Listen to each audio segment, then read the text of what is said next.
Okay, I request everybody to be on mute, and if you have any questions, you can feel to unmute yourself and raise your hand and ask questions. Uh, Absolutely free. Okay. So friends, this is the demo session. We will talk about the course as expected about this demo session, what this course offers, what all we're going to cover, how we are going to cover, and what are materials we'll be providing, what this course is all about, how this helps in your career. We'll talk about everything. Okay. You have any questions, you can ask. So the agenda for this demo would be this. So we'll start with a question, friends. We'll start with the questions. Okay. And we will talk about software development and deployment evolution. So we'll understand how, because we all are in IT, we need to understand how the software has been developed over the years and deployed over the years.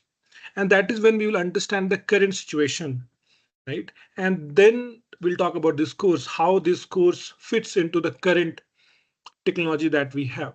Okay. So before I proceed, so this is going to be the agenda. Okay, I'll talk about the course, and at the end, you can ask any questions we have. So let me introduce myself, friends. So my name is Raushan. I have 17 years experience now. This slide is not updated, 16 plus. I have 17 plus now. I started my career as a Java developer. And then I've been into various shoes, multiple roles and responsibilities. I'm currently working as a principal SRE with one of the reputed giant of the world. Okay, we have huge traffic, 10K TPS traffic that we handle, multiple concurrency. We have high availability, disaster recovery setup, and all those things. So I am a consultant as a principal SRE, performance engineering and DevOps consultant, friends. On the cloud part, I have been working with, fortunate enough to work in all the cloud, major cloud, AWS, Azure, and GCP, Oracle as well for some part of my career. So that's this is the background about me. Okay, so we'll talk about this agenda and we'll start with a question. So let me start with a question. So before I start, let me understand about my audience. I would like you to introduce yourself in just few words. If you are a fresher, you can mention non-IT or a fresher. If you are from IT, just mention IT and your domain and years of experience. Let's say if you're working on a performance testing on engineering, you can just mention PT and PE, or if you're working onto automation, you can mention automation and the years. Or if you are a DevOps engineer or a support engineer or a developer, you can please mention that. So just quickly, friends, I'm going to just take 2 minutes, use the chat option.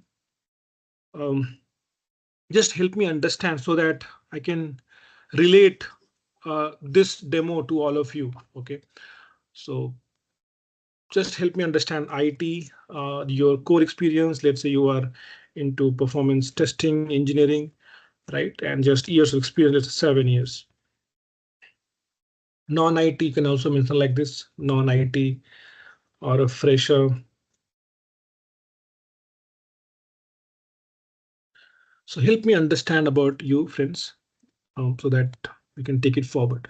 Okay, I do see Prithvi, performance testing, Jmeter 10 years. Okay, I see well into support domain, 13 years experience. Okay, Ganeshwar, performance tester, 1 experience. Prashant, 15 years production support and automation. Good, Prashant. Gokul, working in IT for 12 years in performance testing. Hemant, performance testing. Swapna, automation lead. Jmeter, Prashant. Yeah, Prashant, yes.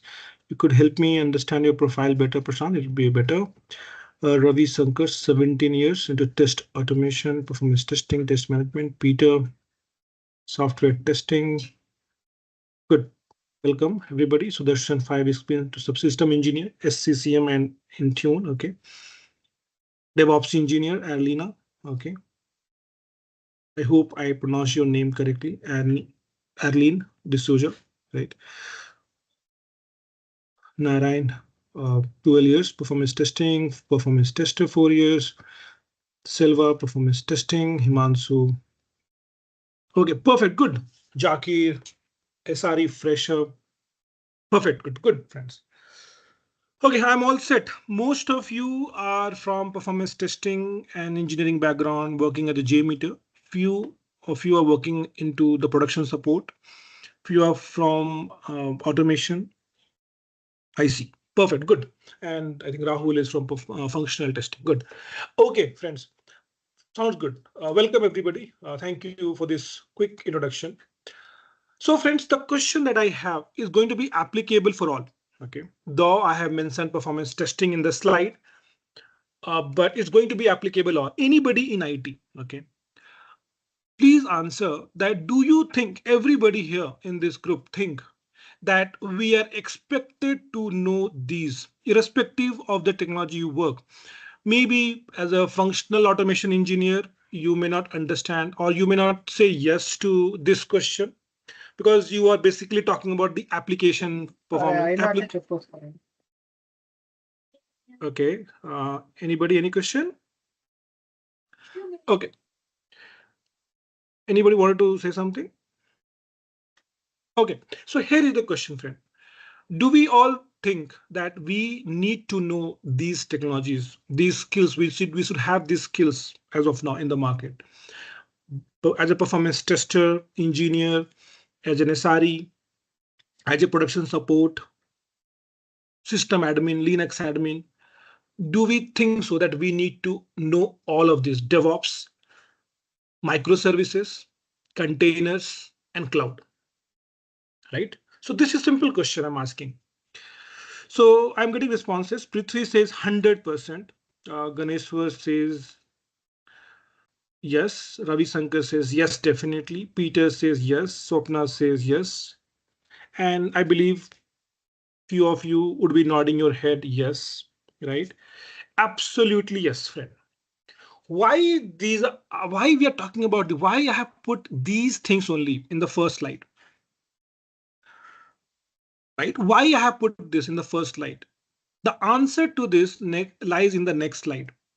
Because when we understand how the software has been developed and deployed over the years, the IT industry started in 1980s, late 1970s, early 1980s. Since then, we have come across approximately 45 years since IT was from its inception. I'm talking about since its inception.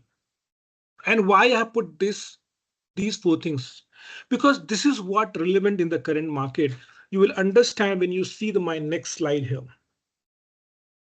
Look at this. So this has been our journey over the years. If we talk about the development process, when we started our IT, so the first line talks about the 1980s to 1990 transition. When we started our development process, we were from the SDLC process, software development life cycle, the how we went about, how we go about developing a software. That's what we call it, SDLC. I hope everybody understands this, right? Software development life cycle. Do we all understand this, friends? How we go about developing a software. Every software starts with a problem statement. Be it Make My Trip or your Swiggy that you see, or you see your Blinkit, right? Or you see your any application that you see, Facebook. Every software that we see is starts with a problem statement. Somebody wanted to solve a problem. And then we went about discussing its architecture, writing code, we do testing, we deploy the code to production. That's what we call it, SDLC. How we go about developing a software. If I talk about SDLC, when we started our journey in IT, it was all about waterfall. We were using monolithic applications. Nowadays, we have microservices, and from waterfall, we have transitioned to DevOps, Agile, and then DevOps. We need to understand this. This transition has been of 45 years. Nowadays, everybody talks about DevOps. Why? We need to understand why. That's what we're going to understand this in this slide. And then we all started with monolithic applications, big everything put together, monolithic. Nowadays, we're talking about microservices. Why microservices? Why not monolithic? What is the problem with monolithic applications architecture? Why we are talking about microservices? The way we go about deploying the software, we need to deploy somewhere, right? We need to deploy somewhere. The code that we are writing, we need to deploy somewhere. Earlier, we were deploying in a big physical server. There was no concept of virtualization and there's no concept of containerization, no concept as such. We simply took one big server and deployed the whatever application we deployed, tiny little application, few KBs, MBs application that time, whatever we had, we deployed on a big physical server. We're wasting a lot of resources. Then virtualization came and then containerization came. We're talking about containers nowadays. Why this transition? And then again, we need infrastructure, right? So if you have a business idea back then, there was no other scope. You have to set up your own data center, like how Amazon did it, how Google did it, how Oracle did it, HP did it, IBM did it. They have to set up their own data center, which is a very costly affair. But nowadays, friends, if you have a business idea, you don't need to set up a data center. We can get some server storage. We can use cloud services, deploy our application. We can be up and running in. Hardware is not a problem nowadays. We can pay on a monthly basis. That's the cloud for you. So this is the current trend we are right now. Maybe after 10 years, you may see a different one more entry here in this list. But right now, this is the setup. And that is why, irrespective of the technology, irrespective of the skill, the team that you are, everybody has to be comfortable with these things. It is absolutely must. Only I would say the functional testing team or automation team, they are talking about functionality of the application, right? They are, or the security team to some extent, they need to understand all of this. But from the testing perspective, only those people, those group, they do not care about the underlying infrastructure. They only care about whether the application is performing as expected or not. Except those, everybody should be aware of this thing. Think about as a performance tester. We all are here. Most of you introduced that we all are performance tested. When we test, if we don't know whether it's a monolithic applications, how it has been designed, how we have given the infrastructure, how can we recommend things? We cannot recommend things, right? We need to know how what is the infrastructure? Is it a VM infrastructure or it's a container? How the software has been deployed. If we don't know the cloud environment where we set up all the infrastructure, all the services, server, storage, load balancer, auto scaling group, everything. Ravi, your camera is live. Yeah, better you can switch off your camera, Ravi. Good, thank you. So we need to know, friends, when the services are deployed in cloud, we need to know how it is being configured. Because for a performance team, for the SRE team, for the DevOps team, it's must. We have to know how the software has been configured. What is the configuration we have done? And if we, let's say somebody doesn't know cloud, then we don't know how it is configured, then what, as a performance tester, when you test, when you load test, what are you going to recommend? Because as a performance test team, we need to recommend, right? We need this infra is good enough. We need to understand all the production load, how the software has been. We need to understand a lot of things about the technology architecture. I'll keep it simple. So we need to know this, right? So let's start this.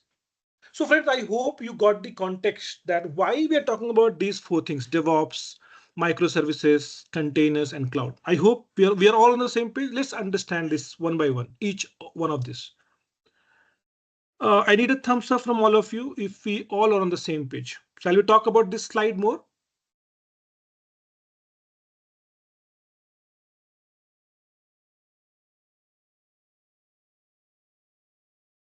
Yes, everybody on the same page? Good. Good, friends. Let's talk about this. See, what is waterfall? Let's talk about this development process. Waterfall. See, the way we went about developing the software, what we did, what is waterfall? We developed everything once. Let me just use a paint, friends, just to make things simple and to make you understand about waterfall. So an application has many modules. I'm calling that the complete application as a, this is my application. And I may have multiple modules here. Module 1, module 2, let's call it module 1. This is M1, this is M2, right? This is M3. I'm just calling it different modules. M4, M5, M6. Lot of features put together. I'm calling it as the application. 20 such modules make you application. Now in waterfall, what we did, we developed everything at once. Whatever we decided, entire everything we developed.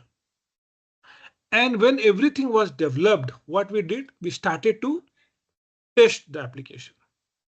We started a testing process. When everything was developed, when the code was completely ready for all the modules, it took years, I mean 2 years to write the code. We keep on writing the code because we started, right? That's how we started. We wrote the complete code and then we started to test. Do we see problem with this approach, friends? We did not test in between. We did not test in between how things are going. We did not do functional testing. We did not do performance testing. We did not do any testing in between for any of the modules. We just took here 2 years to write the code and then we started to test. Do we see a problem with this approach, friends? Feel free to unmute yourself and let's have this conversation.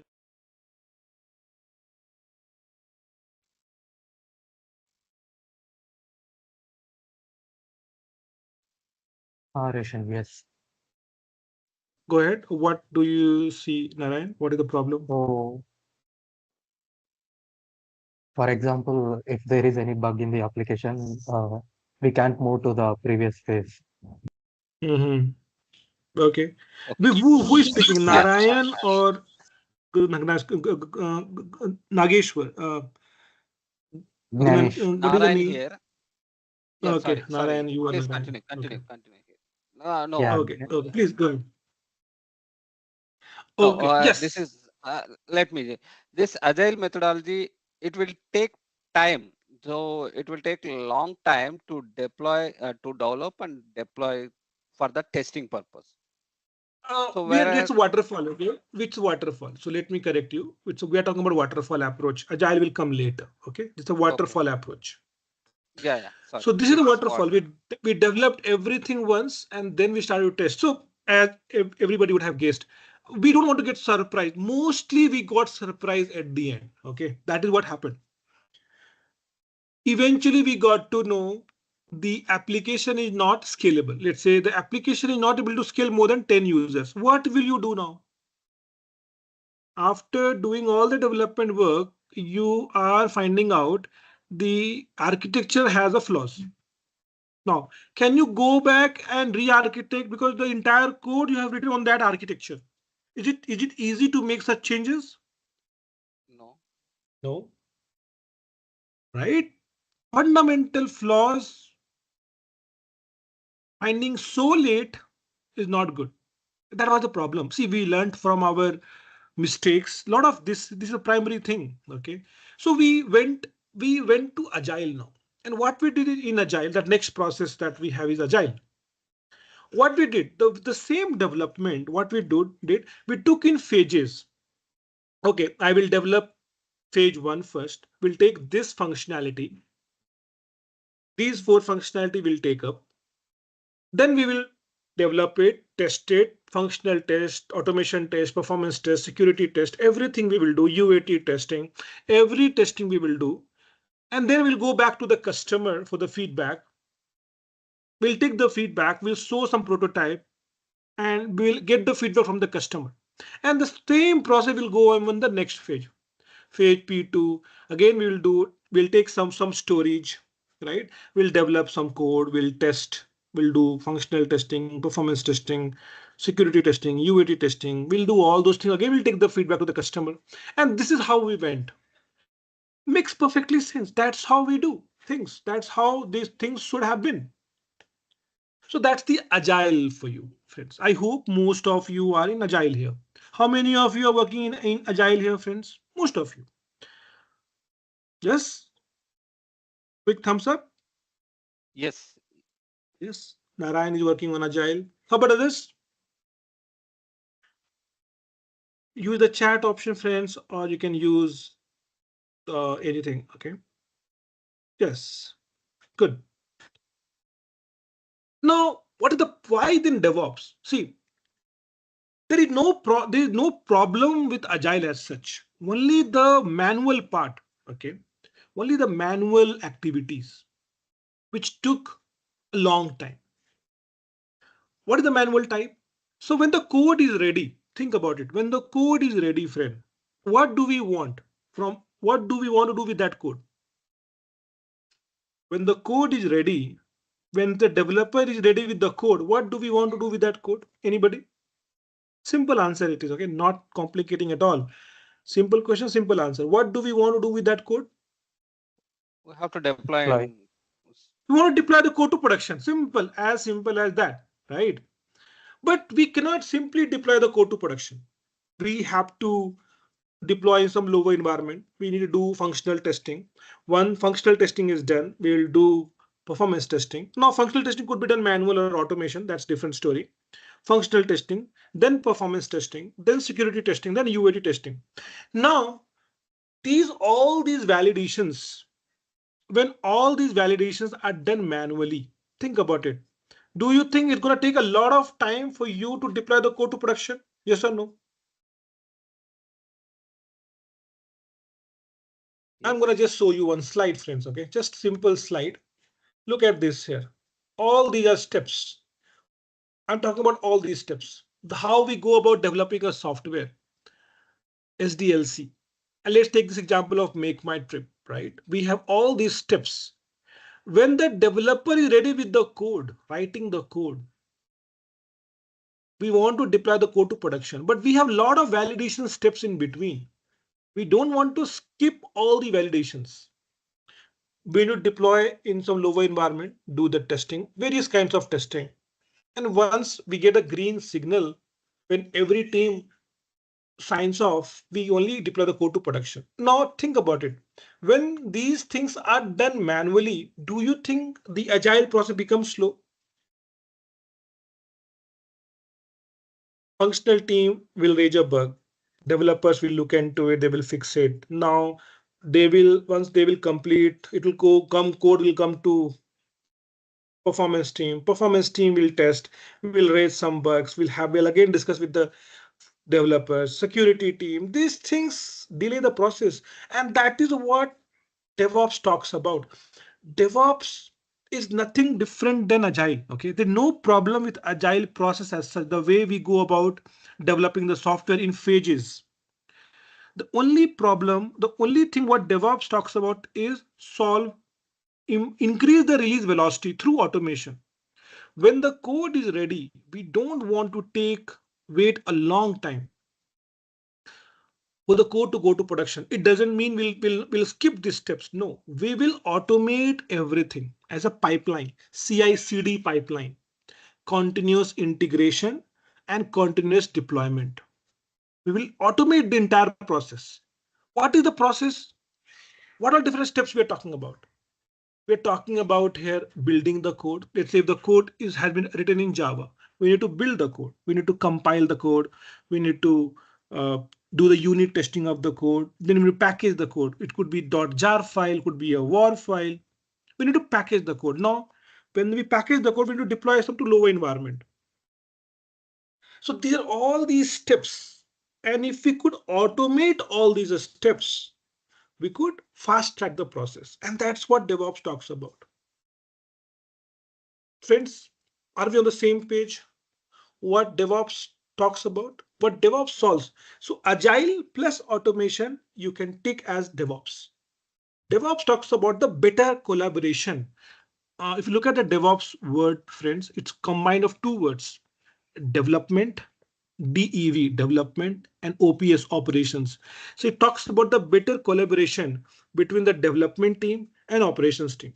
If you are not a developer, you are into operations. So in this group right now, we all are operations. We all belong to operations here in this group because we all are testers, we all are production support, we all are operations. So once we get better collaboration with the development team, and that is what it will help the company. We can go fast. When the code is ready, we can easily validate it, quickly validate it, and deploy the code to production. And that's what DevOps talks about. Friends, are we good with this development process, SDLC models? Yes. Good. And that's what we talk about, right? So this is why, and we need to learn a lot of things, tools. How could we automate? So we need to learn tools, friends, because the automation that we talk about in DevOps is at the organization level. Every team has to contribute. A DevOps engineer cannot just cannot work separately in silo and make this work. No, DevOps engineer has to work with the development team, has to work with the testing team, has to work with the performance team, has to work with the security team so that they can automate the process. Performance testing team has to help with some performance job. It could be Jmeter, LoadRunner. We need to write some Jenkins job. Jenkins is one of the tool which can help which can help CI/CD pipeline creation. We have Argo CD for the continuous deployment. We have Jenkins for CI. So a lot of such things is there. We will talk about in the course, what do we have in the DevOps. So DevOps engineer has to work with all the team members because it's the organization level goal. So don't think, oh, I am performance team. Why I need to worry about the pipeline? No, because your one of the validations are important. Performance team validation is important. One of the approval has to be there from your team also as a performance team member. When you don't approve the code for the performance, the code will not go to production.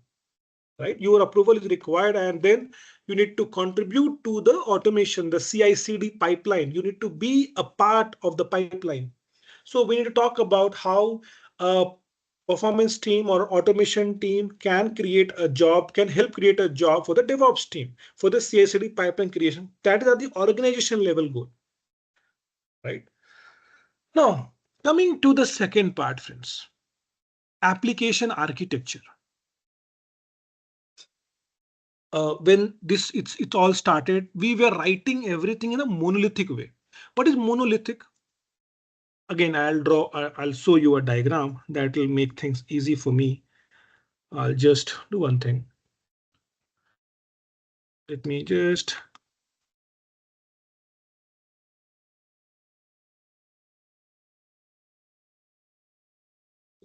give me 30 seconds.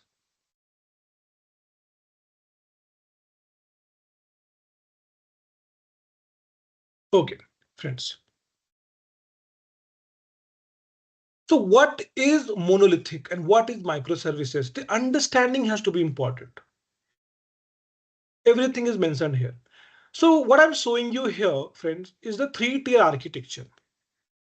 I'm showing you that a web server which renders the web pages. When you hit flipkart.com, the pages that you see, nothing but the web server, then the logic, what the web page does actually, that the application server, and then obviously all the details are in the database. Either your product details or user details, you complete the order, every detail has to go to the database eventually. Right? So this is the 3-tier architecture is simply I'm showing you. So focus on the application server where you have the application logic, the code that we write for any application. We have modules. We have different modules, functionality, M1, M2, M3, M4. The modules which I was talking about some time back, friends, this is the module M1, M2, M3, M4 is what I'm trying to show you here. Each module has functions.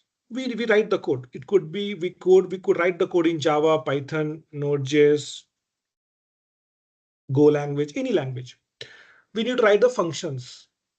Let's say M1 has 20 functions, M2 has 30 functions, M3 has some function, F4 has some functions. What is monolithic? When you package the entire code together, that is monolithic packaging. What does it mean by packaging? I'm calling, so there is a huge dependency. When I'm writing F1, I'm calling other modules, like how we import. If we have written a code, friend, we write import this package. Then we create object and then use the functions available in that package. So that's what I'm talking about. I'm talking about dependency here. In monolithic application, there is a huge dependency of functions of each other modules. If I'm writing function in M1, I'm calling other modules, functions from other modules. If I'm writing M2, I'm calling functions from other modules. So there's a huge dependency across the modules of the functions. And we package it together. We get one jar file, one var file, one ER file together. Huge dependency. That is nothing but the monolithic applications. We have been doing this from very long time. There are many companies who are still into monolithic and they're trying to change to microservices. We'll talk about what is microservices.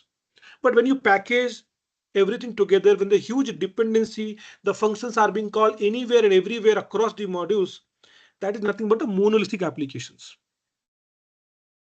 What is the problem? Can anybody highlight some problem? Few problems. Or few merits, whatever you think like. Just I want to understand your opinion, friends. What do you think of such applications? Anybody? High If usage we of resources. high usage of resources, okay. You mean that even if one module doesn't require more resources, there is no scope. We have to, even let's say one of the modules, one of the few endpoints take more resources. I mean, irrespective of that, we need to scale it up for the entire code, right? Is, Yeah. okay. Yes, absolutely yes. Fault in one model will impact other. Absolutely, Gokul. Absolutely. Friend, because of dependency, the issue with one of the function, let's say F1, issue with one of the function, let's say if F1 is not working, it has a potential that it could bring the entire application down because huge dependency is there. If F1 is not working, M1 will not compile correctly. And F1 is being called, M1 is being called in various other modules also. So the issue with one function can bring the entire application down. You cannot do frequent deployments. You have to wait for quarterly release. Your deployment will go slow. The changes will not go to production to your customers so easily. You will be scared making one change. Every team, every code would be compiled again. Right? Huge lot of problems. Now, again, one of the problems I would say, let's say you started writing your M1 in, let's say Java or Python. Let's say Java. Java is still the most popular language, friend, Spring Boot. Let's say you started writing the code in M1 in Java.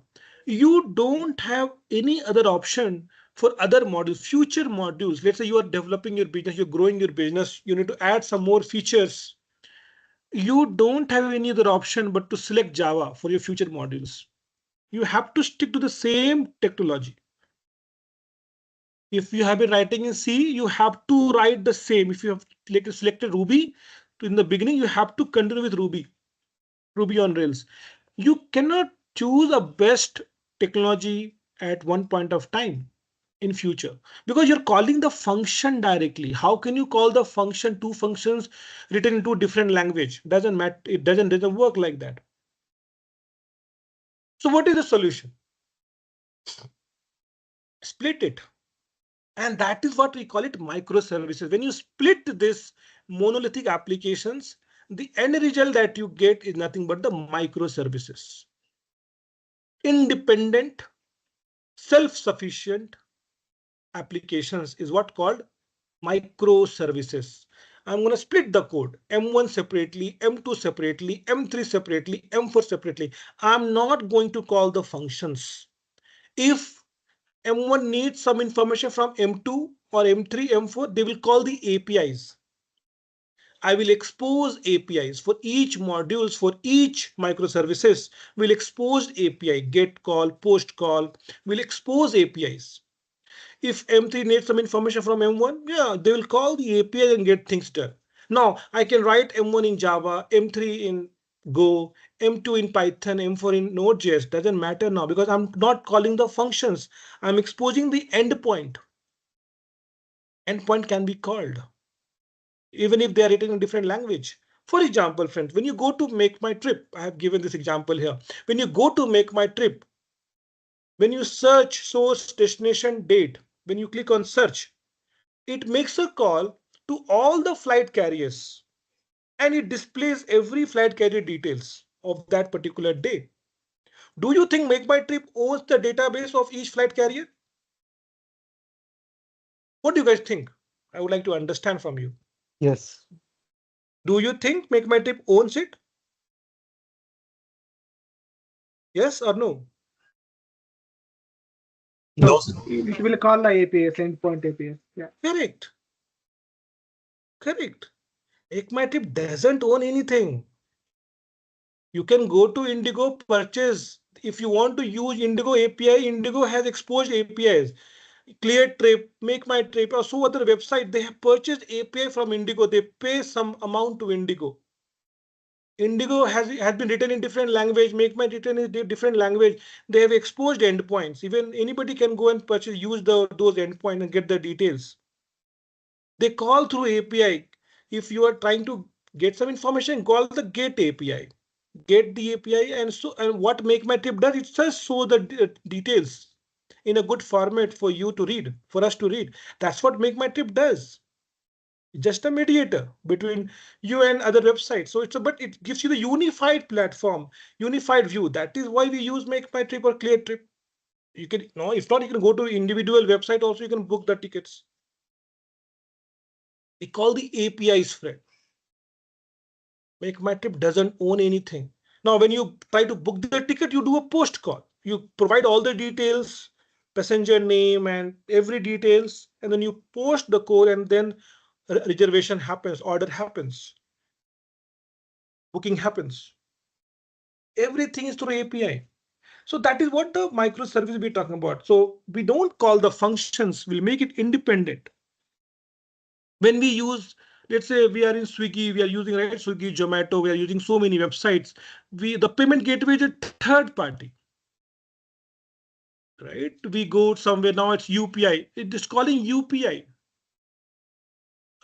Our request comes to our Google Pay. We can just say yes and we make the PIN code and the payment happens through a third party. All this through API communication is happening everywhere. API. The payment that we do with API. Anybody can integrate the payment API things with any application. Third party. So that's how it works. So friends, are we clear on the monolithic versus microservices?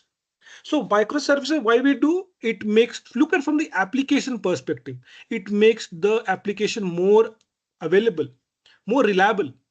Issue with M1 is not going to impact other modules. If issue is there with Indigo, do you think Make My Trip will get impacted?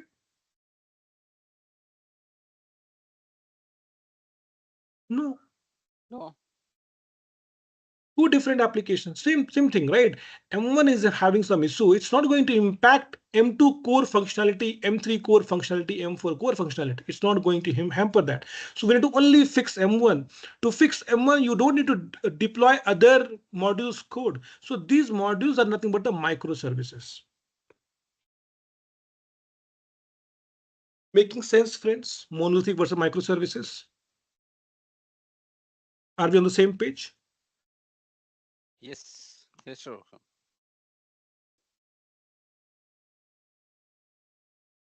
Now, the bigger question, where do we deploy this? Yes, Subham, you have a question? Go ahead.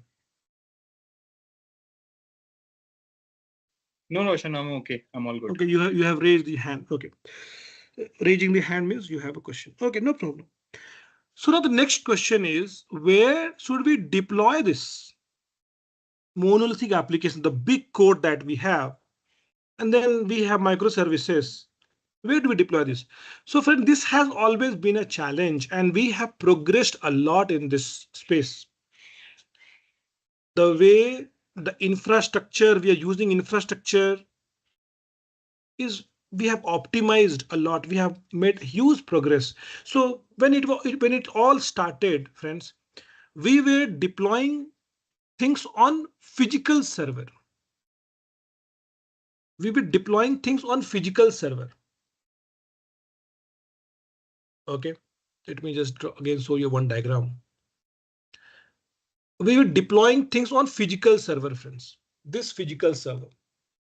So think like your physical server is having good amount of resource, let's say 50 core, 200 GB RAM, and you are deploying some tiny little application, few KBs or MBs application you are deploying.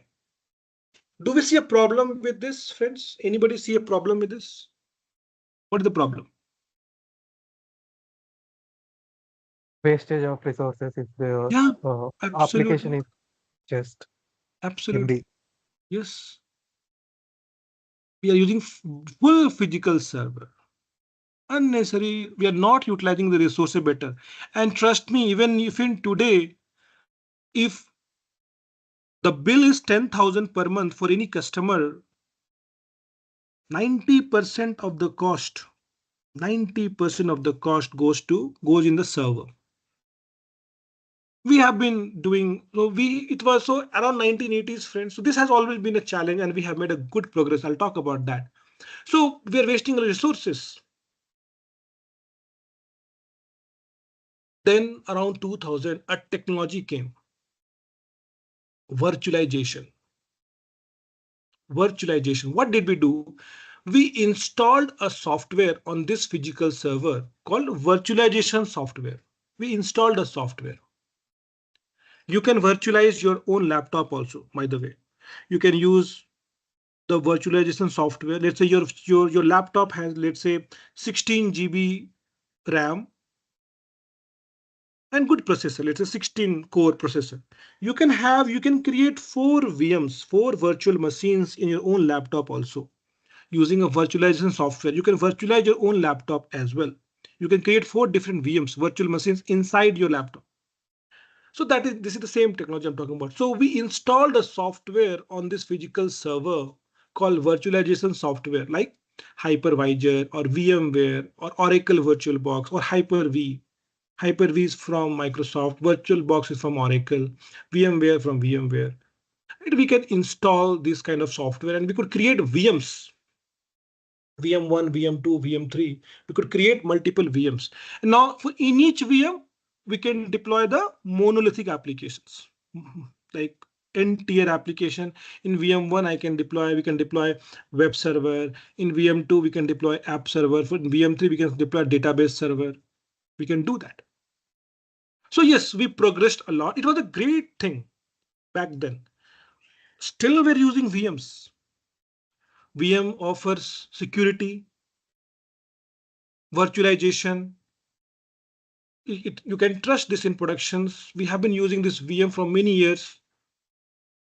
And we could utilize the resources better. So all good.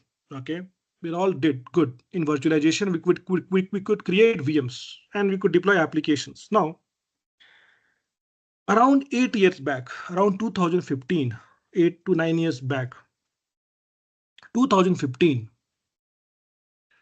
there came a technology again. Because controlling VM cost for any organization has been a challenge. Look at this. So because I have been into FinOps domain, FinOps means nothing but the cost optimization domain. And you get, as a performance test engineer, you can run the load and you can size your infrastructure better. If you do that, you can optimize a lot of cost.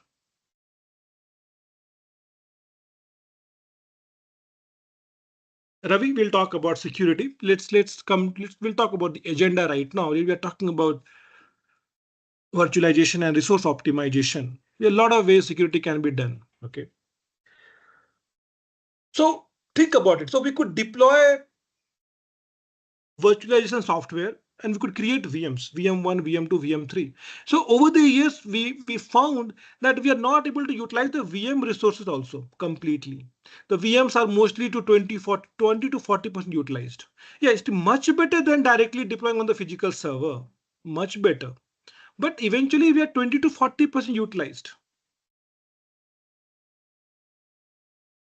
20 to 40% utilized.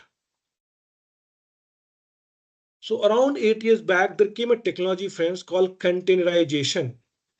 And what did we do? In one VM itself, I'm showing you one VM, okay? This is one VM. In one VM itself, we can create multiple containers and we can deploy multiple applications. We can create multiple containers, and in that we can deploy multiple applications till its full capacity. So if you were using 3 VMs for app server, web server, database server, for 3 VMs, now in one VM itself, we can create 3 containers. One for the web server, web container, another app container, another database container. We can create 3 containers. And after that, if you require more containers because you have more traffic, you can use the next VM. So with that, we found that we could optimize the cost by 50 to 60%.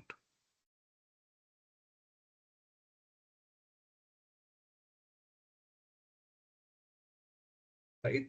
50 to 60%. Okay, so Ravi has a question. Ravi is asking, so Ravi, the major advantage of using virtualization, of using VM is on the cost part, first of all. And there is no problem with the VM. We can do a better firewall. Now for VM1, we can have a different firewall setting. Let's say if it's a web server, we can have a different firewall settings for web server, different firewall for app server, different firewall for database server. We can have, if you're deploying multiple applications in the same physical server by using the same hardware in 3 VMs, we can have different firewall for each of my applications. Okay, just to give you context. Now, coming back to the topic, containerization, friends. So in one VM itself, we can create 3 containers. One container will have app server, another will have database server, and other will have web server.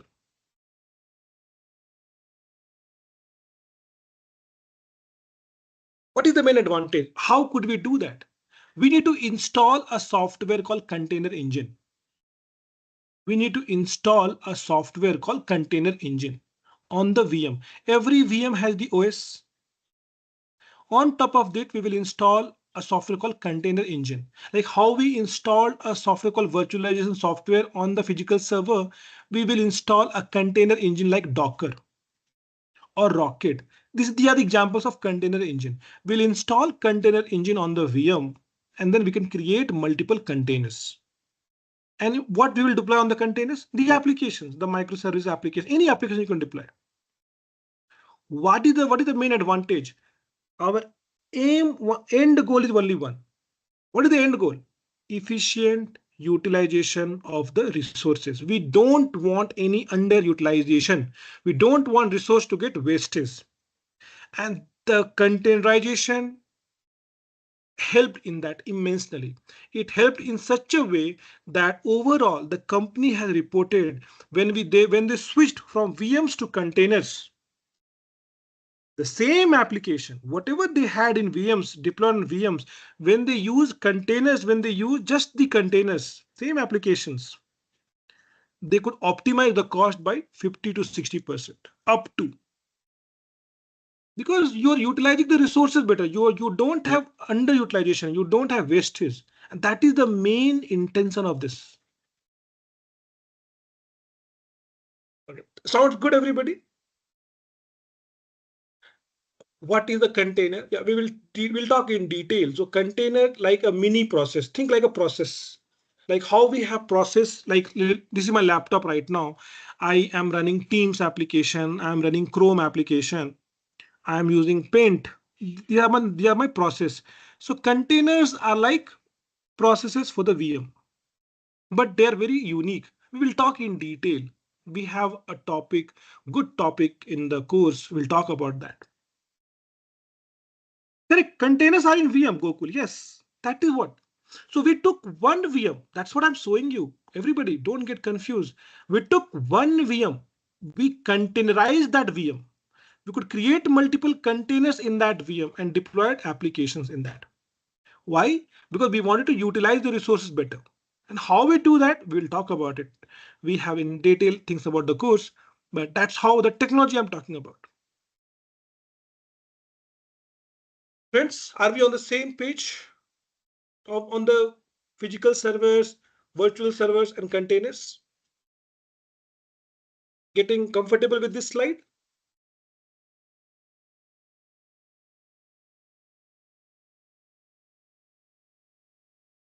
The last, but never the least, the where is the VM? VM is in the cloud. Earlier, when things started, you didn't have any option. You have to set up a data center, friends. There were no other option. I'm going to just again show you a diagram, friends, of the data center. So let me just take you to one of the entire the document that I share with the course. I'll talk about the course. I'm going to open one of the PPTs on the cloud that we have, and I'll just show you what do you mean by a data center. So consider this facility. Consider a multiple acres of land, this kind of facility in the outskirt of a city. This facility, that's why we call it data centers. And in this facility is full of the servers. That's called a data center. So so now we should talk about what is on-prem and what is cloud. That's very important question. When you own this facility, if Amazon.com has this facility, data center, Google has such facility, Oracle, IBM, they have such facility, they can call it on-prem because it's their facility. They have purchased the land, they have constructed the building, they have purchased all the servers, they have done the cooling mechanism because this servers will generate a lot of heat. They have multiple redundant power sources, multiple redundant internet. They have people employed for the security and lot of things. It's a very costly affair. When you own such facility, you can call it on-prem. But when somebody else owns it, let's say AWS, Azure, when somebody else, when they own it, we call it cloud. That's the only difference. It's all about who owns the infrastructure, who owns the data center. So earlier, there were no other option, friends. We have to create our own data center.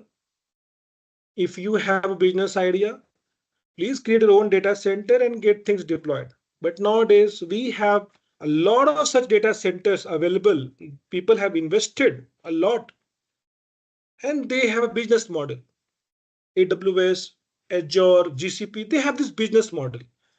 Like how we have business model, right? If some builder, I can own 100 flats, let's say, and I'll put on rent.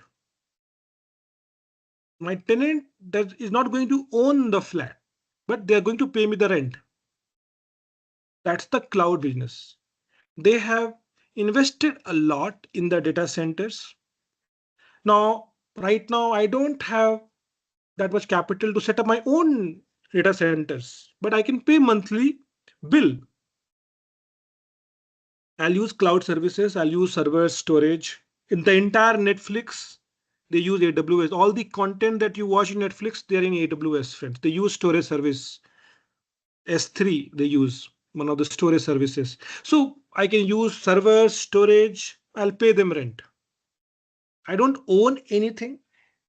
The moment I stop paying the bill, my service will be non-operational. The same thing. If my tenant doesn't pay me the rent, the tenant is not allowed, right, to stay. That's simple. That's the cloud business. So that's how we have been transitioning, friends. So we need to know the cloud, how we deploy things.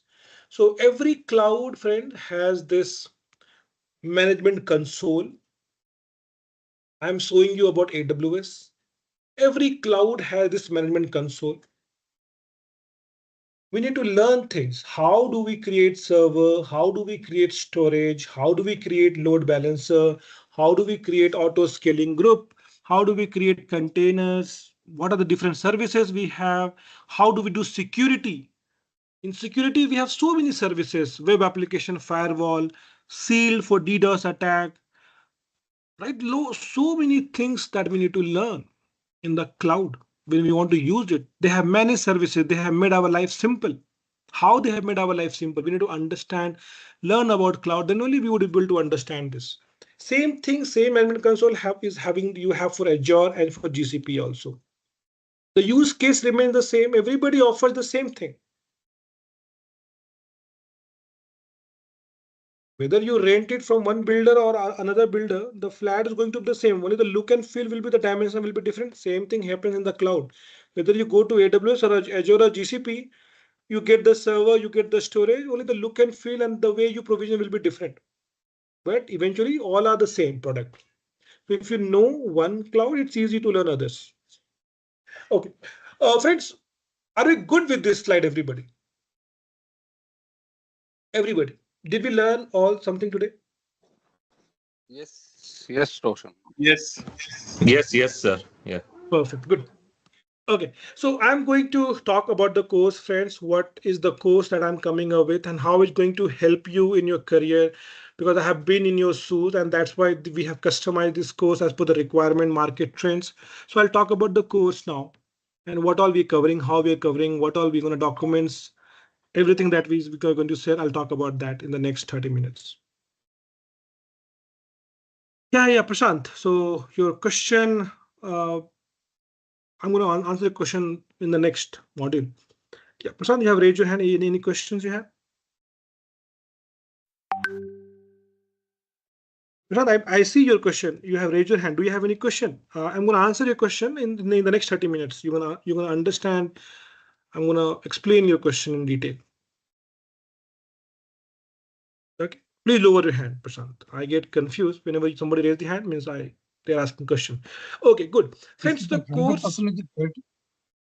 Okay, can you come again? This is Selva from Chennai. Okay. It's a Okay, 100%. Is a 100% theoretical class or is a practical class? Nothing theoretical. Nothing theoretical. Nothing theoretical. So give me 30 minutes to explain about the course. I have not started to talk about the course at all. Let me start. Give me time, 20-30 minutes. You'll understand everything about the course. Sounds good, everybody? Yeah. Okay, friends. So the course that I have is called Cloud Performance Engineering in DevOps. Okay, and SRE. Okay, let me just. This is the big thing with the teams that I have to always do this. Okay, they take the first. Okay, so friends, this is the course. I request everybody to be on mute. If you have any questions, feel free to ask the question. Okay, so friends, this is the course, one course that I have. We call it Cloud Performance Engineering in DevOps. And the other course that we have, we call it SRE. Okay, so there are common things and there are some separate things as well. We'll talk about this. Then you can decide what do we have. I'm going to talk about SRE. Okay, this course, I'm going to talk about this. It's very much similar to Cloud Performance Engineering and DevOps. The additional thing, I'm going to talk about this. Yes, let me share the link first of all. Here is the link, Ravi. Please bookmark this link. I'll be also sharing this link in WhatsApp, but please bookmark this link right now. I'm going to talk about in detail. So friends, as we discussed about the 4 topics, our course revolves around that and everything is hands-on. Okay, everything is hands-on. There is nothing, obviously, if you want to learn something, I need to explain something, but I will demonstrate everything in the cloud. So our course revolves around these topics, cloud. And we are from the cloud, we're talking about AWS, Amazon Web Services. And this course is from scratch. I have a confidence that even I can teach a 12th standard person. Okay, it doesn't matter. But if you have a IT background, it's going to immensely help you. When I say IP address, when I say port, you should be, if you understand the basic things, you're all good. Okay. So on cloud part, this course talks about the AWS in detail. What are we going to cover in cloud? We are going to cover these many things from scratch. What is cloud? How different it is from on-prem? What are different service models that we have? Infrastructure as a service, platform as a service, software as a service. How do you do budget setup? How do you create AWS account? How do you make sure that you don't pay any amount while learning, while doing hands-on? Then use cases. The servers. How do you create servers? How do you create storage? How do you make sure security is there? Right? How do you create load balancer? Auto scaling group, very important from a reliability and performance engineering perspective. Auto scaling, because throughout the day, the load is not uniform. And unlike on-prem, you have not purchased the servers. So if you can use less when there's less traffic, you're going to optimize the cost. So auto scaling group is very important. How do you auto scale servers based on conditions? How networking works? How databases works in cloud? So everything is hands-on, friends. Everything is hands-on, and every session will be recorded. You can check my review in the website. All I can connect to many folks. So all those two. So everything is hands-on, friend, and everything's from scratch. Everything is hands-on, and I'm going to demonstrate everything in the cloud. On the day one itself, I'll be telling you how do we create this account, and everything will be discussed. So when I say about the server, we have service. Everything is through services. We will use EC2 to demonstrate how do we create servers, and everything topic is around reliability and about performance. So for me, the reliability and performance is the utmost criteria importance. High availability, reliability, and performance. Cost. I always talk any service in this language. How can you make it reliable? How can you make it performing well? How can you optimize the cost? How can you achieve high availability? Because that is very important from the performance perspective and from the SRE perspective, the reliability perspective. So we always talk about every service in this four context. So it's not going to be just talking about the service. No, it's going to be talking about four things. How do we achieve reliability, high availability, performance, and cost optimization? Every service that you see here will be discussed in those four things and from scratch. So you have, friends, every topic that we're going to cover is here. I'm not going to do in detail. You'll get bored if you have never heard about these services. So I'll just stop it here. That's what we're going to talk about in the cloud perspective. Now, moving on, I have realized that people over the years, I have realized that people, candidate, those who join my course are not comfortable with Linux. In general, also, they are comfortable in Windows, but they are not comfortable in Linux, which is not good. So I have a separate module, friends, where we talk about basics of Linux. Basics of Linux. Because Linux is just an operating system. And you should treat like one. Don't think what is that? I need to put commands for everything. In Windows, everything is UI based. I just click next, next, next, and things gets done. Similar thing happens. You just need to know how things work in Linux. And it's the prerequisite session. So I have taken sessions here, 4 hours of sessions, everybody, and I'm going to share the recorded session. Okay, so this course is a very vast course. So what we have done, we have split into recorded session and live sessions. The live sessions, we go for 3 months.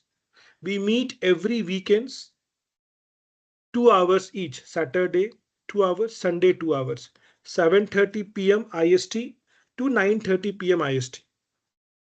Saturday and Sunday. We meet for 4 hours every week and we go for 3 months. So you can consider we have 40 to 50 hours of live sessions. And I don't want you to miss on things. So we have recorded, it's going to be fine, my recording. I have recorded the session so that you get these basic things, cloud part.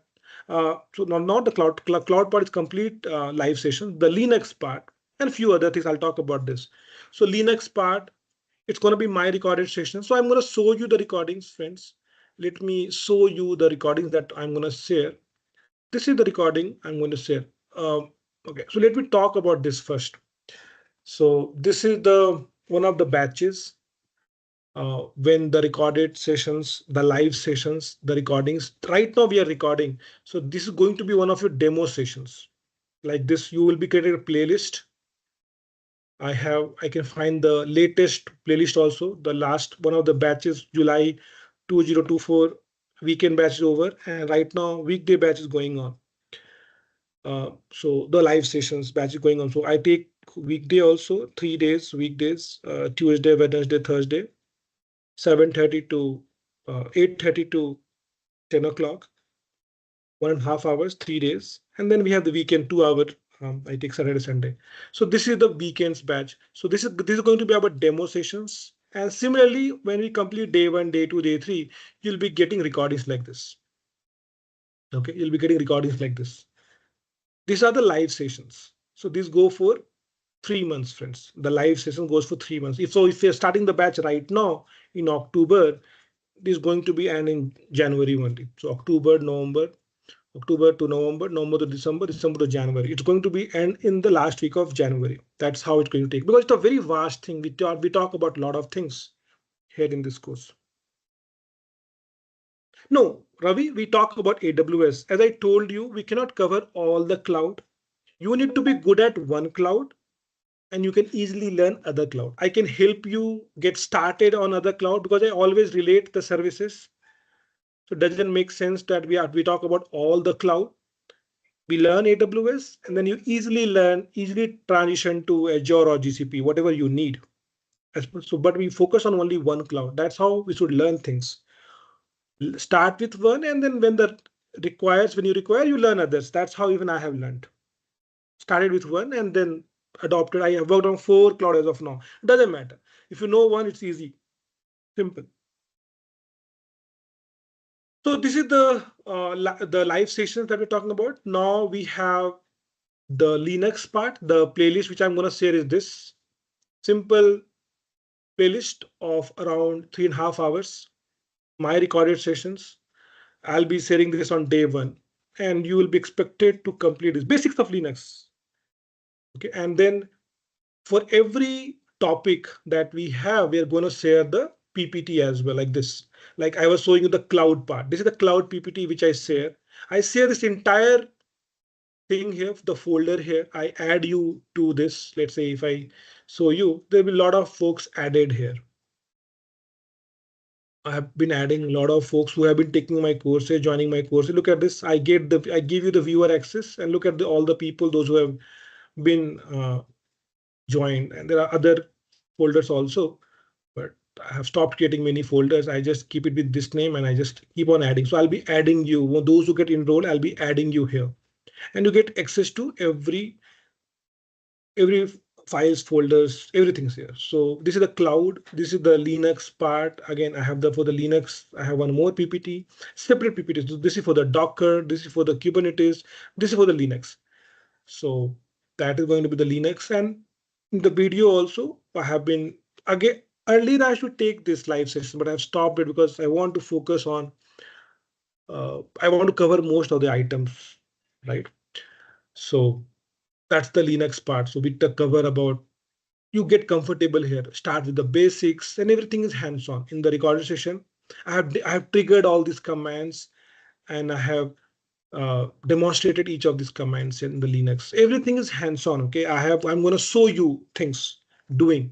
It's not the theoretical. No, it's a boring. Okay, only just talking about theory. You don't get anything, and when I don't get interest. So I would like to show you things that you are interested. You can see things, you can do things. If you have 2 monitors, one for the laptop and one monitor you have additional. You can also do the hands-on with me right now. When the sessions are happening, you can manage your time if you have one monitor and one laptop. Yes, that's the Prashant. You'll be getting Linux machines, Prashant. No, need not worry. Okay. When I'm telling you, you will be practicing it. I'll make sure you have Linux machine. We are in the cloud, friends. I'll get you Linux. If you attend my day 1, you will be learning day 2. You'll be learning how to get a Linux server in the cloud without paying anything. And there will practice everything you can practice. Whatever I'm going to show you things, you can practice the same thing. So don't worry about where I'll get the server. I'll guide you. Prashant, sound good? Okay. One of the questions I'm getting from Surendra, that Surendra is telling more opportunity coming in Azure. Why I selected AWS? Okay. So there are two reasons, Surendra. AWS was launched in 2007. Other cloud launched 5 years later. AWS still has the largest market share, 35% to 40%. Yes, Azure is the second most, 20%, going around 25%. But if you talk about overall, AWS still holds the largest market share. Okay, no doubt about this. Okay, now but nobody close. Yes, second, Azure is the second most. But as I told you, I have selected AWS because of the market demands. If you go and attend the interview and if you say that you have worked on AWS, they are not going to reject you because you know AWS and they're expecting Azure. No. First of all, I'll guide you in such a way that you will be able to answer things in Azure terms also. So it's very simple, okay? Since you're asking this question, let me show you. And I'm telling you, rest assured and rest assured, right? If you have a service called EC2 in AWS, which I'm showing you EC2, and I'm telling you that you have a similar service in Azure called virtual machine, both use case is same. In both, you're getting the server. The look and feel, the UI will be different. It doesn't matter whether you create server in Azure or in AWS or in GCP or in Oracle. You don't need to think about that. You need to think use cases. Why people use cloud? Think in those terms. They use cloud to get the server. They use cloud to get the storage. They use cloud to get the load balancer auto scaling group.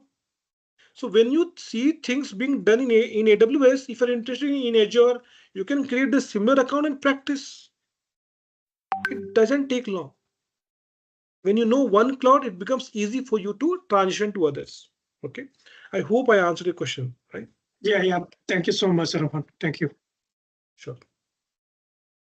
Okay, coming back to the topic, why do we conclude AWS and start SRE? I could not understand, Arlene, your question. Prashant, do you have a question? You have raised your hand. Yeah, just one question. In the between days of the course, if we have some doubts or something, so how do we? You see, we will be creating a WhatsApp group, okay? A separate WhatsApp group. Okay. So let me show you live WhatsApp group that I have right now, okay? So every group, when you join, okay, like this, you will be adding in a WhatsApp group. And like this is the current batch going on right now as we speak. Okay, this weekday batch. You'll be part of this and you can ask questions. Whenever we meet, I post message that please join and the video have been uploaded. So I'll be here in this every group. I'll be the group that we create, you'll be here. I'll be here, you'll be here. You can reach out to me over WhatsApp. So that doesn't matter. Easily. Okay.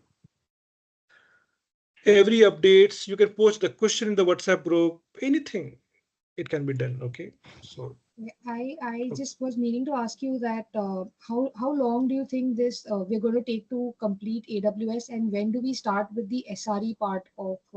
Okay, so let me complete. Okay, so let me complete. I have just started with my course. Sure. Let me complete. Your question lies in all the details that I'm going to share. Okay, so that's the first part, friends. And the second part is Linux. So I've covered these two things. After Linux, we are going to talk about SRE concepts. Okay. We'll talk about what is reliability, what is fault tolerance, what is high availability, what is disaster recovery, what is SRE DevOps, what is SLIs, SLOs, SLAs, error budgets, incident management, change management, roles and responsibility of an SRE. We'll talk about. So this is the course content. Now the flow would be different. After AWS, we talk about application architecture, because when I talk about SRE, right, you need to have some prerequisite knowledge.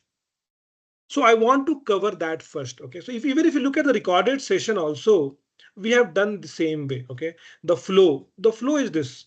So first we talk about cloud, and you will be getting this Linux recorded session. You will be expected to complete, and the cloud will take approximately 3 weekends.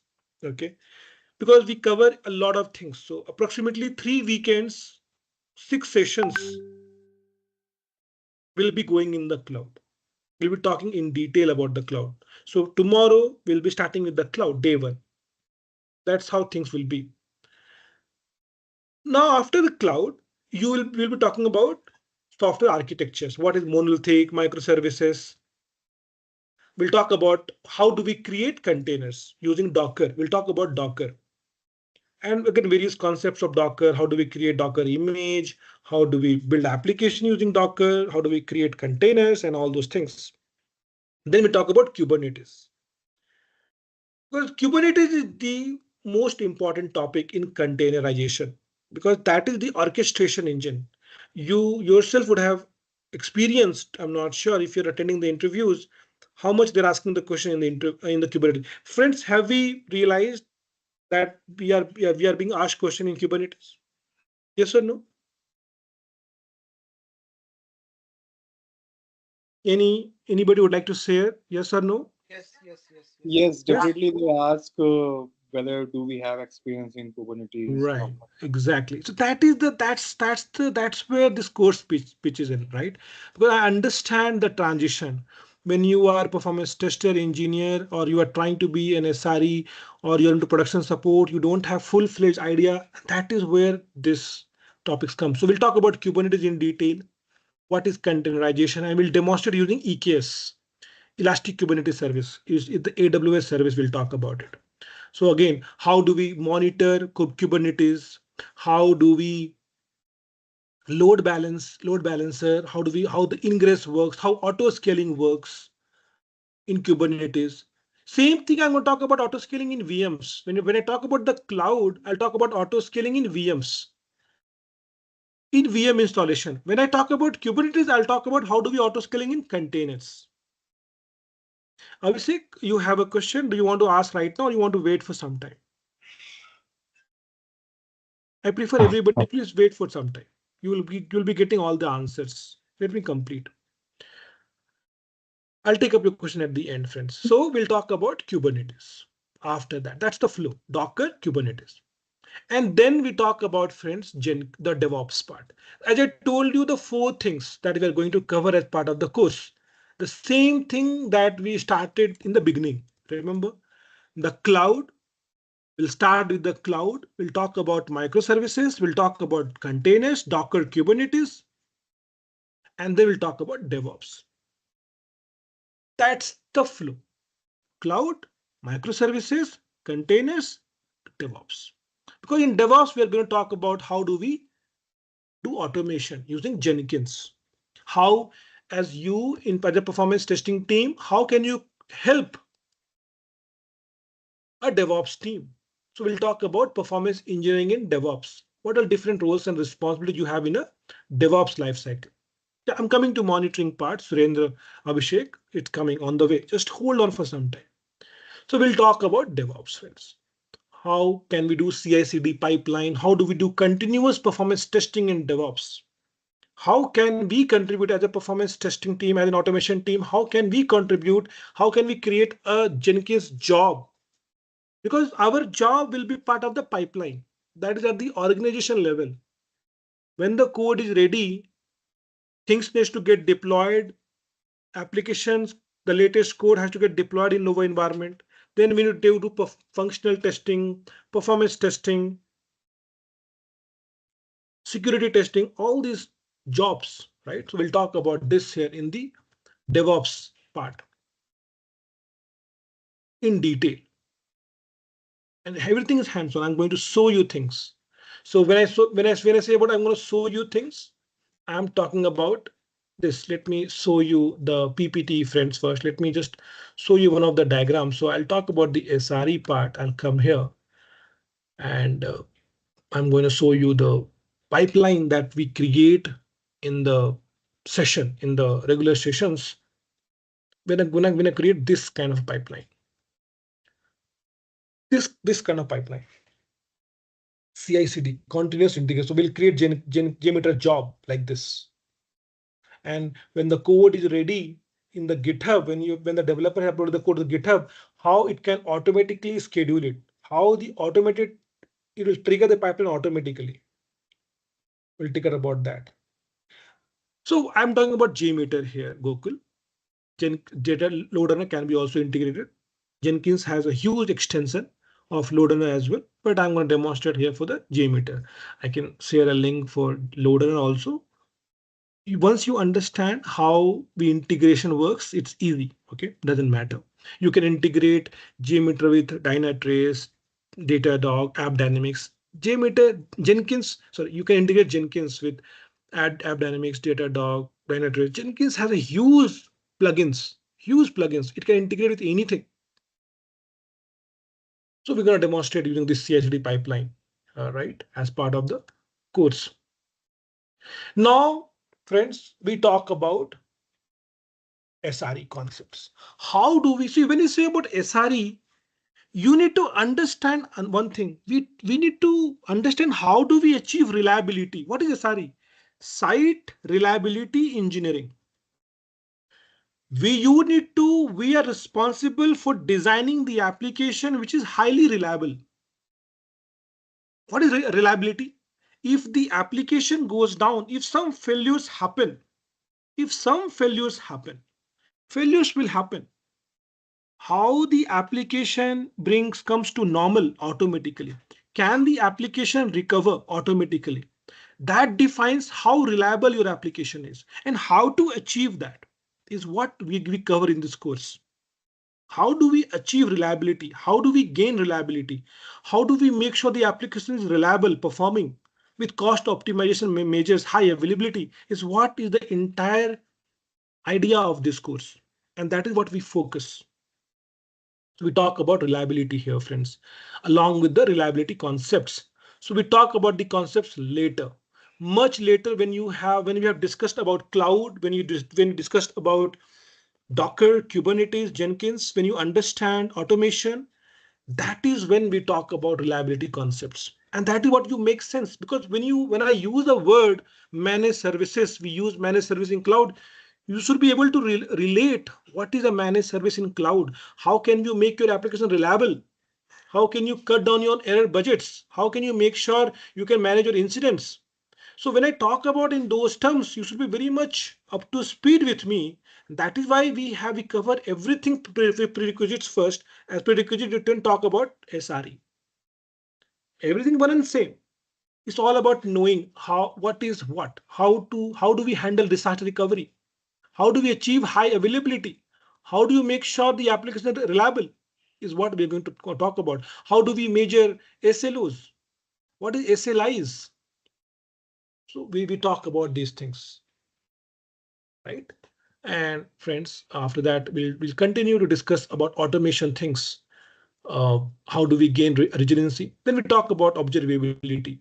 As part of observability, friends, I saw a couple of questions, Surendra, Abhishek. Friends, we cover these things as part of observability. We cover how do we monitor things in Linux using commands like top, star, mpstat, vmstat, iostat. We talk about Linux monitoring. How do you do shell scripting? We talk about that. We talk about CloudWatch as part of AWS monitoring solution. We demonstrate using CloudWatch. How do you measure things? How do you capture metrics details in CloudWatch? We talk about that. And we take up 2 open source tools. We don't take any commercial tools in this course, just for obvious reasons. Yes, I'm covering how to dashboard creation. Yes, Surendra. Yes. Prometheus and Grafana, and Elk.